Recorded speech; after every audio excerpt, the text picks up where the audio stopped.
시편 45편, 46편, 47편, 48편은 왕의 노래에 대한 시편이에요. 그 중에 45편, 46편에는 특별히 왕권에 대해서 노래하고 있습니다.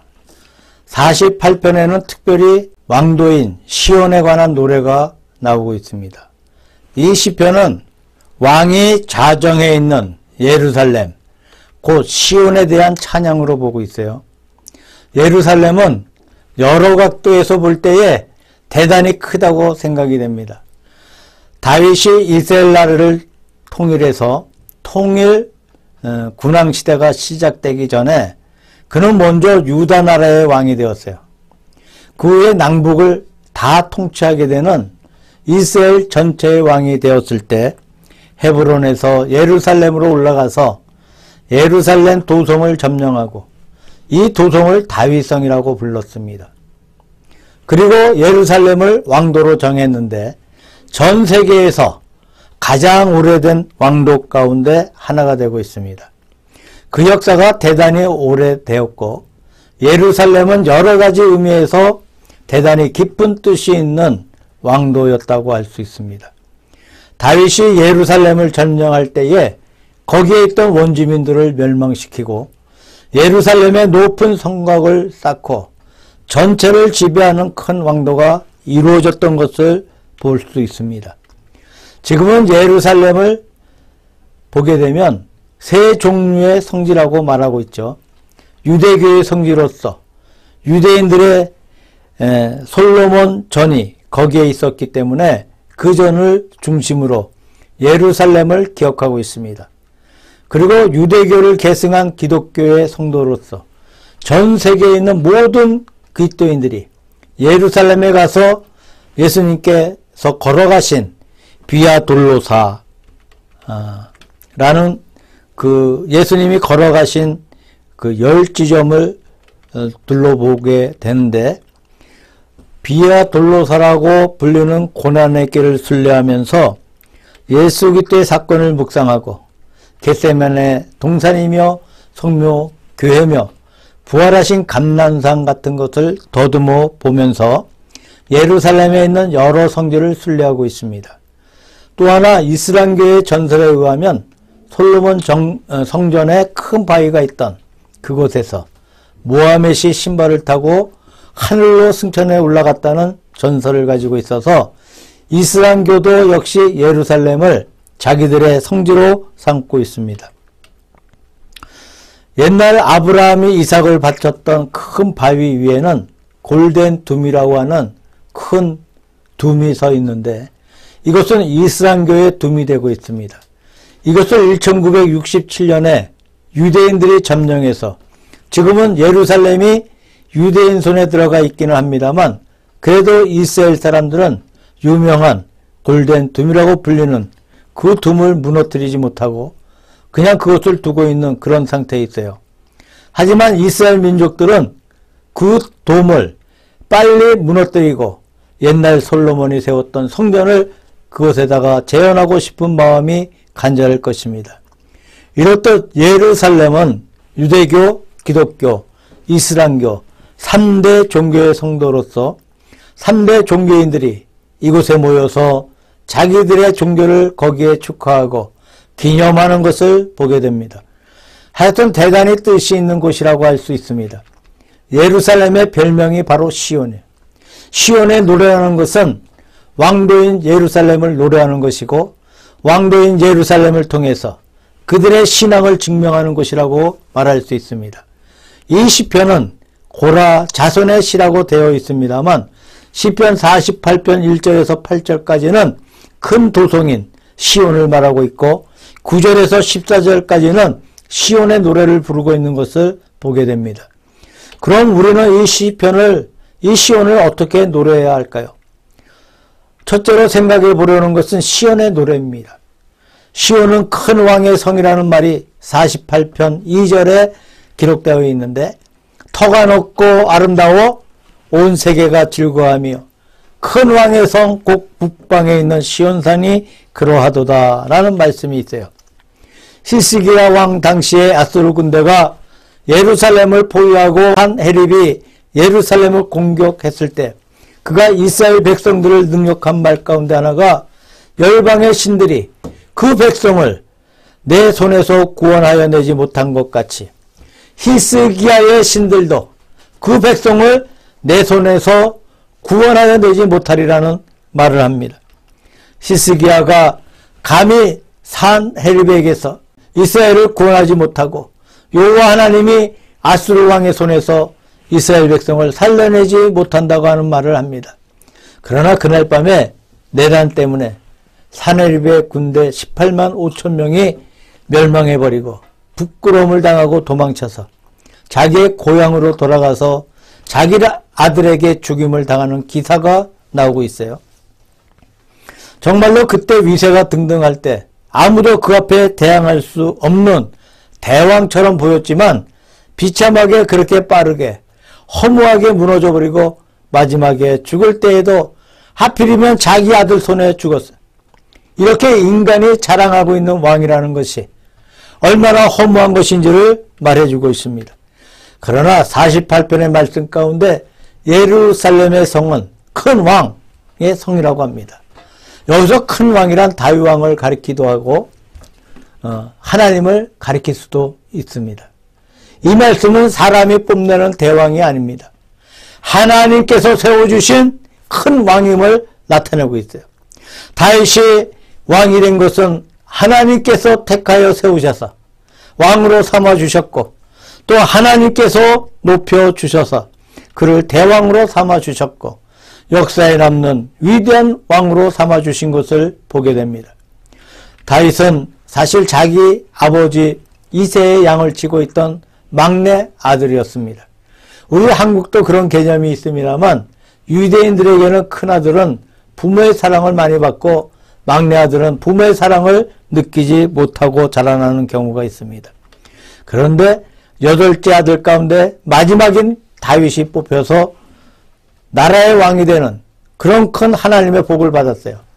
다시 말씀드리면 그의 출생순으로 말하면 어림도 없는 사건인데 하나님의 작정과 예정 가운데 왕이 되었다는 거예요. 또 왕이 되었다 하더라도 자주 반란이 일어나서 왕이 자주 바뀌는 일이 많았습니다. 이스라엘 역사 가운데 보게 되면 남북이 갈라져 있을 때에 남유다는 20명의 왕이 있었고 북이스라엘에는 11명의 왕이 있었어요. 불과 며칠 동안 왕을 하다가 폐위가 된 그런 왕도 있었습니다. 또 대단히 비참하게 죽은 왕들도 많이 있었습니다. 다윗 왕은 그야말로 마지막까지 40년간 통치하고 나라를 크게 사방으로 확장해 갔어요. 다윗 시대에 하나님께서 약속하신 유브라데 강에서부터 애굽의 나일강까지 이르는 영토가 확장된 것을 보게 됩니다.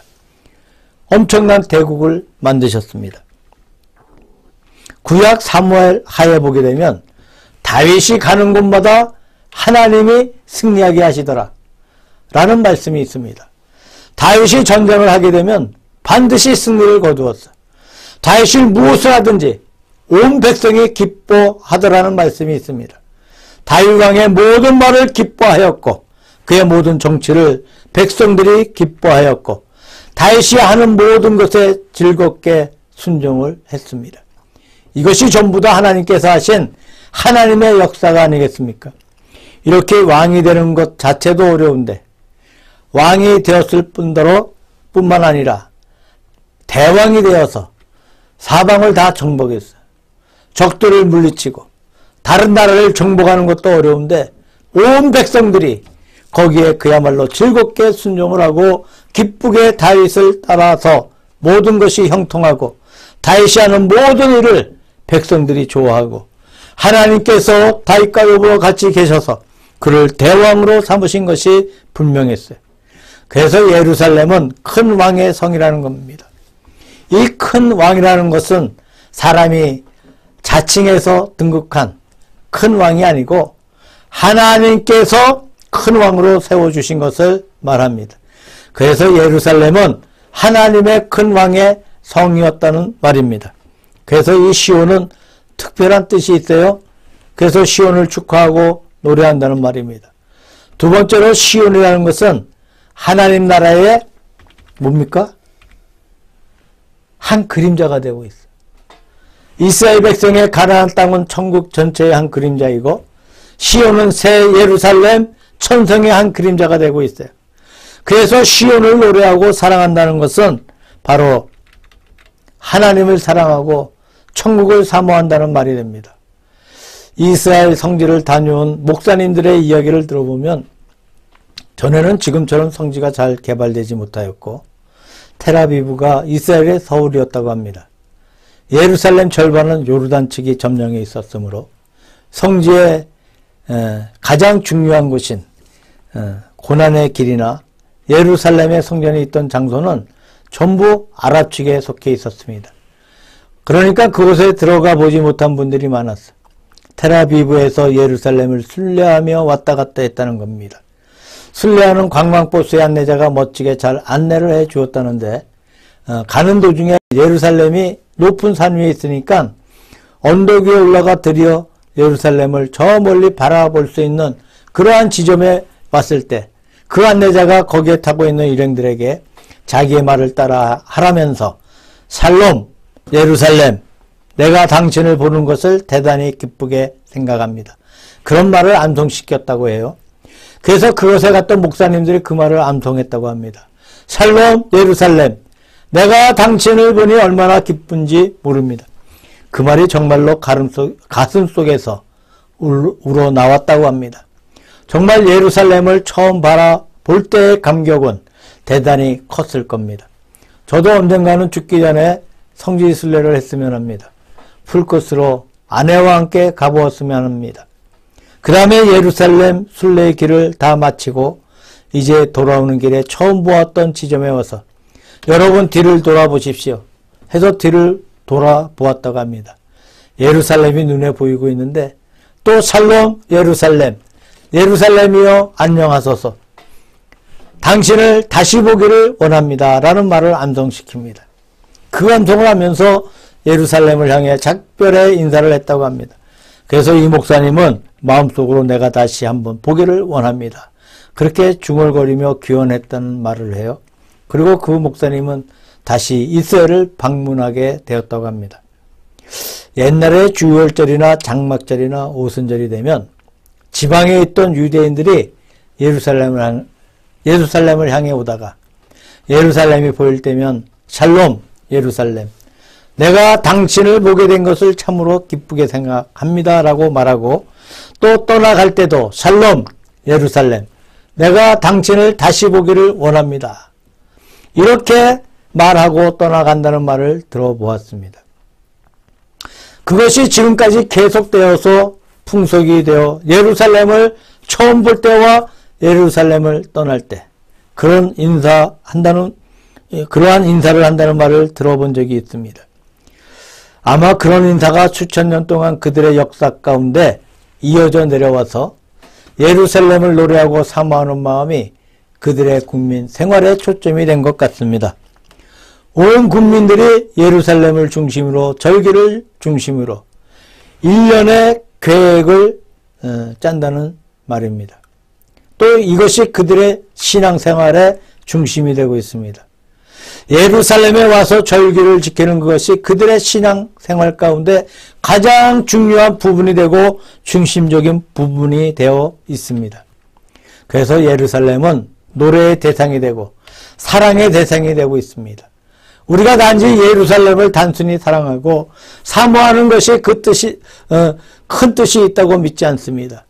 예루살렘을 노래하고 시온을 노래하면서 우리가 천국을 그리워하고 천국을 사모하는 마음으로 시온을 노래해야 된다고 생각합니다. 세 번째로 시온은 신앙의 보존처가 되어왔다. 이스라엘 사람들은 그야말로 세계에서 특이하게 유일신간을 지켜왔습니다.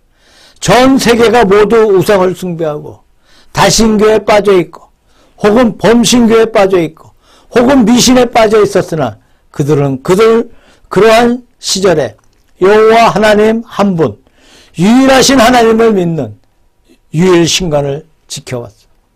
우리 기독교를 통해서 그것이 전 세계에 파급되었습니다.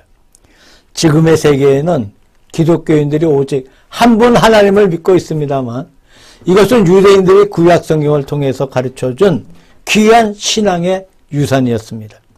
이 신앙의 유산이 어디에서 지켜졌습니까? 바로 예루살렘, 시온에서 지켜졌다는 거예요. 성지 곳곳에서 다 지켜졌습니다.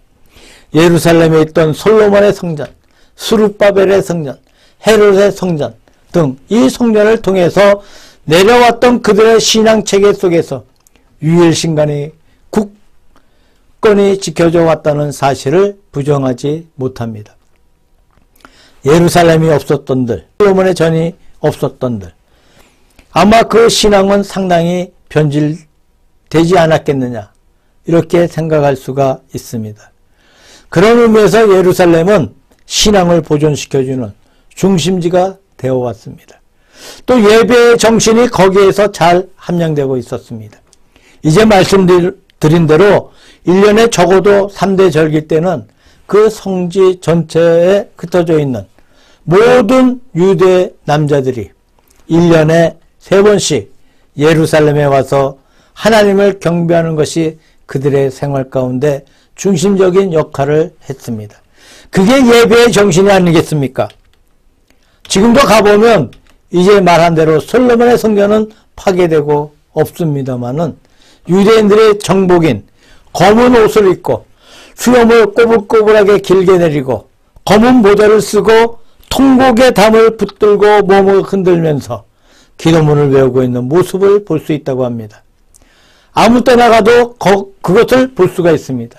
언제 가도 유대인들이 거기서 흩어져서 기도하고 있는 모습을 볼 수가 있습니다. 그것을 보면 형식적인 것 같기도 합니다만 역시 그들의 예배의 정신만은 우리가 부정할 수 없다고 그렇게 생각됩니다. 그래서 그들의 예배의 정신이 그곳에 함양되어 있었다는 말을 들은 적이 있습니다. 또 하나님의 말씀인 구약 성경이 예루살렘을 중심으로 보존되어 왔던 사실을 보게 됩니다. 그래서 예루살렘은 신앙의 보존처였어. 유일신간이 보존되고 예배의 정신이 보존되고 성령이 보존됨으로 마땅히 믿는 사람들에게는 찬양의 대상이 될 수 있는 것이 바로 시온이었다고 볼 수가 있습니다. 시온은 하나님이 세워주신 큰 왕 도성이고 또 하나님 나라의 큰 그림자고 신앙의 중심이기에 시온을 노래하는 것이 마땅합니다. 제가 자란 해방교회나 제가 신학교에 입학하기 전에 여의도 순복음교회에서 봉사를 좀 했는데 두 교회 모두 시온 성가대가 있었어요. 어느 교회를 보아도 시온 성가대라는 이름을 볼 수가 있습니다. 참으로 시온은 성가를 부르는 곳입니다. 그러나 시온의 노래가 무의미한 노래가 되어서는 안 됩니다. 이제 말씀드린 대로 시온의 노래란 뜻과 근거를 우리가 정확하게 파악해서 노래를 불러야 한다고 생각해 봅니다. 그 다음에 두 번째로 봉독한 시편 49편의 말씀 가운데 부를 의지하지 말라. 세상의 돈을 의지하지 말라는 말씀이 있어요. 49편 1절에서 4절까지에는 지혜의 길을 기울이라는 말씀이 있습니다. 5절에서 15절까지는 불하는 것이 사람이 어려운 때에 사람을 구원시켜내지 못한다는 말씀이 기록되어 있습니다. 16절에서 20절까지에는 그러므로 불을 의지하지 말라는 말씀이 나옵니다. 시온을 노래하는 자가 하나님 앞에 참된 노래를 부르기 위해 돈을 지나치게 의지하지 말라는 말입니다.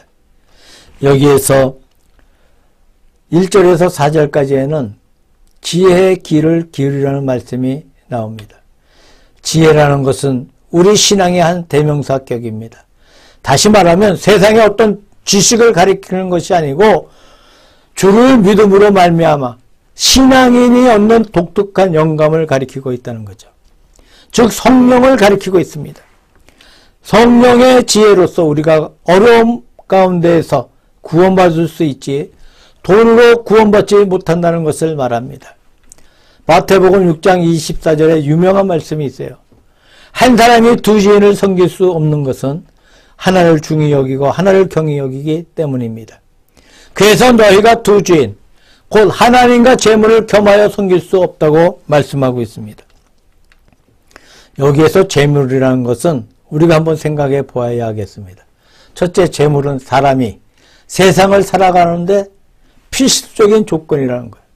결코 우리가 무시할 수 없는 것이 바로 이 물질입니다.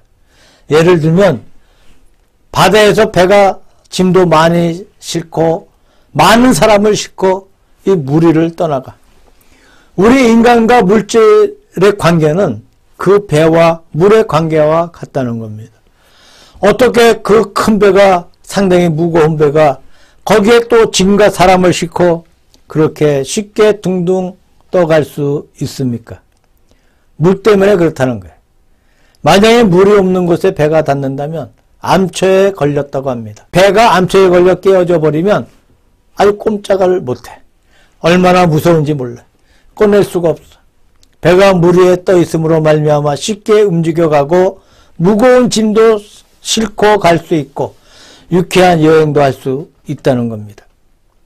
배가 물이 절대로 필요한 것처럼 우리가 이 세상을 살아가는 동안에 물질은 필요한 것입니다. 결코 우리가 이 물질이라는 것을 무시한다거나 업신여겨서는 안 됩니다. 두 번째로 말씀드릴 수 있는 것은 우리가 인생을 살아갈 때 많은 시험과 많은 어려움이 돈 때문에 온다는 것을 우리가 부정하지 못해. 예를 들면 가난한 집에서는 형제끼리 화목한데 돈이 많은 집에서는 이 돈 때문에 형제끼리 싸우고 불화하는 그런 사실을 종종 봅니다. 심한 경우 돈 때문에 형제간에 소송을 하는 경우도 볼 수가 있습니다. 그래서 돈은 있으면 좋은 것인데 돈 때문에 시험에 빠지는 수가 많이 있어요. 그러면 왜 돈 때문에 시험에 빠지는 것입니까? 어떻게 하면 돈 때문에 시험에 빠지지 않을 수 있습니까? 이 돈의 질서가 문제입니다. 배의 비유를 말씀드렸습니다만 배는 물 없이는 움직이지 못하고 또 물 위에 떠 있어야 갈 수가 있어요. 물 속으로 들어가면 배는 파손되고 맙니다. 이번 여름에 태풍 이번 여름에 우리나라에 태풍이 많이 왔어요. 이 태풍 때문에 사람들이 많이 죽었습니다. 또 세월호를 생각해 보면 죽은 사람이 너무나 많았어요. 그것도 고등학생들. 지난주에는 서울 이태원에서 외국에서 들어온 문화 때문에 많은 사람이 죽었습니다.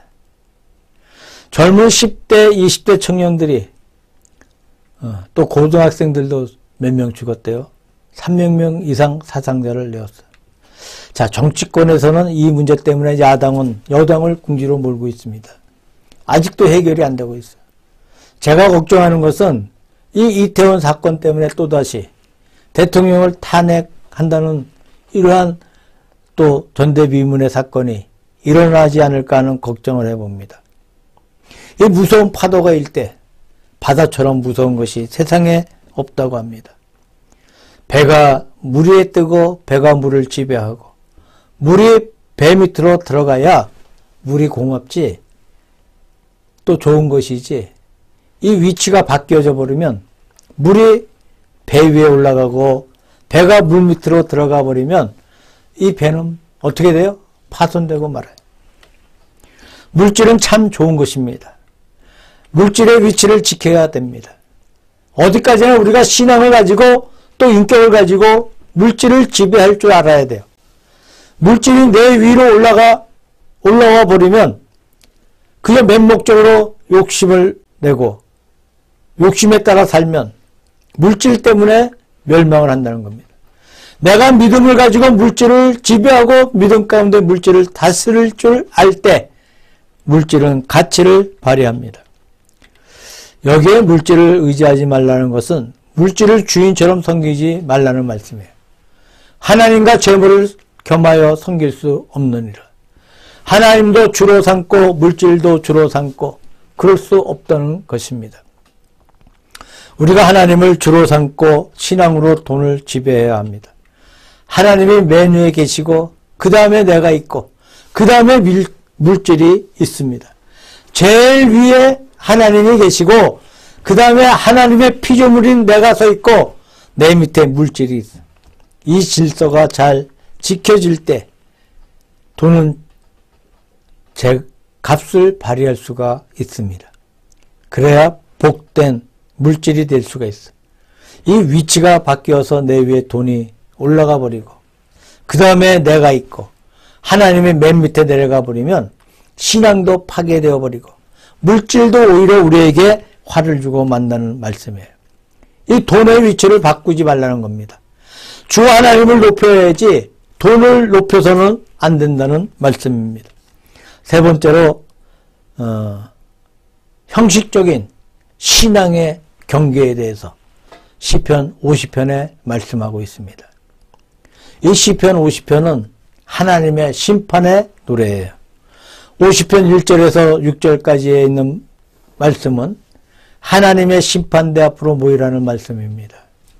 7절에서 15절까지는 하나님께서 형식적인 제사를 심판하신다는 말씀이 나오고 16절에서 21절까지는 위선적인 죄를 심판하신다는 말씀이 나오고 있습니다. 자, 형식적인 제사가 무엇입니까? 신앙인들이 빠지기 쉬운 큰 함정 때문에 하나가 바로 형식이야. 형식을 따라서 신앙을 지키는 것은 어려운 사실입니다. 형식이 신앙생활 가운데 필요해. 예를 들면 우리가 주일날 예배를 드릴 때 예배의 형식이 있어. 1시간의 제한 내에서 우리가 찬양을 부르고 사도신경으로 신앙을 고백하고 하나님의 말씀을 봉독하고 성가를 듣고 하나님께 찬양 드리고 주님 앞에 우리의 제물을 바쳐서 헌금하고 말씀을 듣고 축도를 받습니다. 그 모든 형식이 그 속에 있어. 형식이 결코 신앙생활 가운데 필요 없는 것은 아닙니다. 오히려 형식이 대단히 필요합니다. 하지만 형식주의에 빠져서 그 속에 알맹이가 없고 중심이 없고 믿음이 없고 형식만 가지고 있다면 아무런 소용이 없다는 거예요. 울리는 꽹과리라는 겁니다. 예수님께서 가장 많이 공격하신 것이 외식하는 서기관과 바리새인들로 형식주의자들이었습니다. 속은 아무것도 없고 외형만 장식하고 있는 외식주의자들을 예수님께서 경계하신 말씀입니다. 왕에게는 충신과 간신이 반드시 있어요. 옛날부터 지금까지 참되게 왕에게 충성을 다하는 충신이 있고 그와 반대로 간신들이 있었습니다. 그런데 보통 때는 간신들이 충신보다 더 앞섭니다. 왕의 마음을 더 끌어내. 그래서 왕은 간신의 말을 듣기가 쉬워. 아첨하고 가장 자기가 충성스러운 척 말을 하고 열심히 하는 척 하니까 왕의 마음이 현혹되고 말아. 그러나 일단 유사시에는 간신들은 어떻게 해요? 다 도망쳐 버립니다. 오히려 왕을 해치고 맙니다. 충신들은 마지막까지 묵묵하게 자기 나라에 대한 충성을 다한다는 말입니다. 우리의 신앙생활도 그런 것 같습니다. 참된 신앙생활이 있어. 또 형식적인 가식적인 신앙생활이 있습니다. 그래서 참된 시온의 노래 가운데 필요한 것은 가식적인 것을 없애야 하겠습니다. 그래서 시편 50편에서는 하나님의 심판대 앞에 서서 그 형식과 가식, 외식에 대한 심판을 받는다는 말씀이 기록되어 있습니다. 그래서 시온의 노래라는 것은 큰 왕의 도성, 하나님 나라의 큰 그림자로서 시온을 노래하라. 시온을 노래할 때 세상에 속한 시온에 이성을 두지 말라. 부를 의지하지 말고 하나님을 앙망하면서 시온을 노래하라. 그 다음에 세상의 가식과 외식에 빠지지 말고 이것을 배제하면서 하나님을 노래하는 것입니다. 이때 시온의 노래가 완벽한 노래가 되는 것입니다. 시온의 영광이 충만할 때 우리가 참된 노래를 부를 수 있다고 생각합니다. 우리가 어떤 찬양을 부를 수 있습니까? 우리의 마음 가운데 시온에 대한 영광이 충만할 때 시온의 노래가 우리 마음에서 우러나올 수가 있습니다.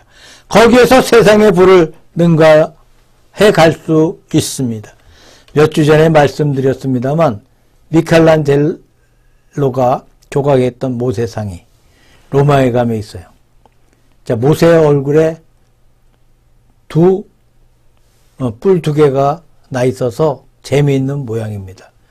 모세가 하나님의 거룩한 산에 올라가서 하나님을 대면하고 십계명을 받아 내려올 때에 출애굽기 34장 29절에 모세의 얼굴에 광채가 났더라는 그런 말씀이 있어요. 신약의 고린도 후서에 보게 되면 역시 이 말씀을 인용하면서 모세의 얼굴에 수건을 가리고 이스라엘 백성들로 하여금 그 얼굴을 보지 못하게 얼굴을 가리고 그들을 대면했다는 말씀이 나오고 있습니다. 자, 광채라는 말이 라틴 말에서는 이 뿔과 비슷한 말입니다. 그래서인지 미켈란젤로가 라틴어 성경을 읽을 때에 모세의 얼굴에 뿔이 있더라 그렇게 읽었어요. 그래서 얼굴에 뿔을 그렸다는 일화가 남아 있습니다.